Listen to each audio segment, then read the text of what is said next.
Is revealing that after the city of LA shelled out $800 million to house the homeless, hundreds of apartments and motel rooms acquired with that money are sitting empty right now.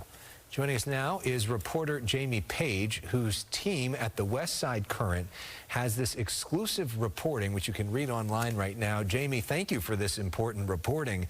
Can you give us sort of the bottom line version for people that may not have read it?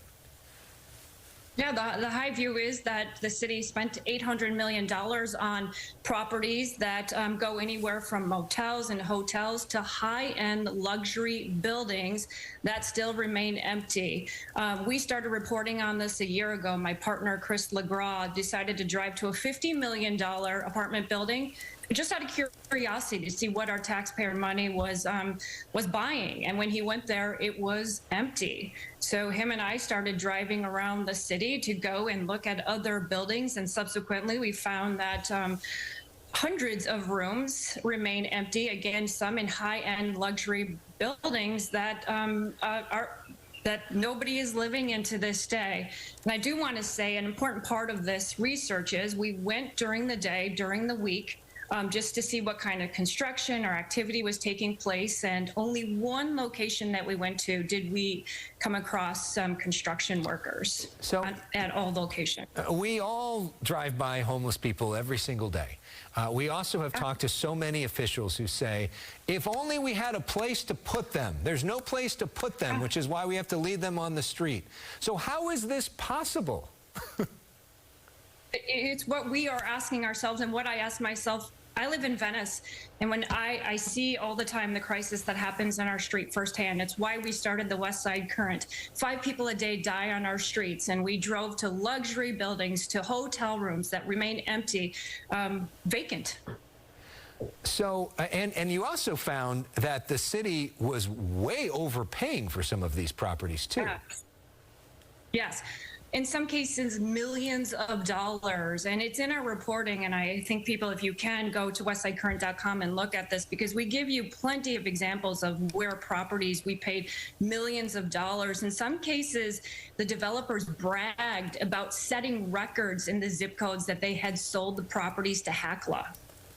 So we know that this project, Home Key, was sort of an extension of the pandemic. It's something that Governor Newsom talked about often at different events.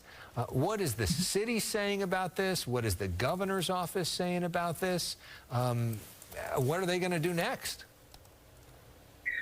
They're all finger pointing, which is what we typically see as journalists, right? It's this person's problem. It's this other person's problem. I do want to say that the Pico location that I see in those images that you show, there was a ribbon cutting with the governor on the top of that building, the Pico building. So the governor himself has been to this building that is part of our investigation. Again, a lot of finger pointing going on. HACLA says they buy the buildings. It's the city department that is supposed to be filling them. The city is saying that they're stalling because there's construction projects that need to be done. Again, in some of these brand new buildings, we're scratching our head asking ourselves what construction needs to be done. It has a certificate of occupancy. So yeah, a lot of questions that we're still looking to answer. This is the first of a 3-part series, but we know that there's many stories to come. This location that we just saw where the hazmat signs are still up, that building's been empty for years. The other location that you saw, that 121-room motel, remains empty 2 years after the city acquired it. Yeah, that Pico location, I was at that ribbon cutting as well and toured some of the property. And these are nice places, right, that are just as nice as, you know, many luxury apartments that are very expensive in places like the West Side. And yet it's crazy to think that these people sitting on the streets, dying on the streets, when that place is empty, and we spent so much money on it.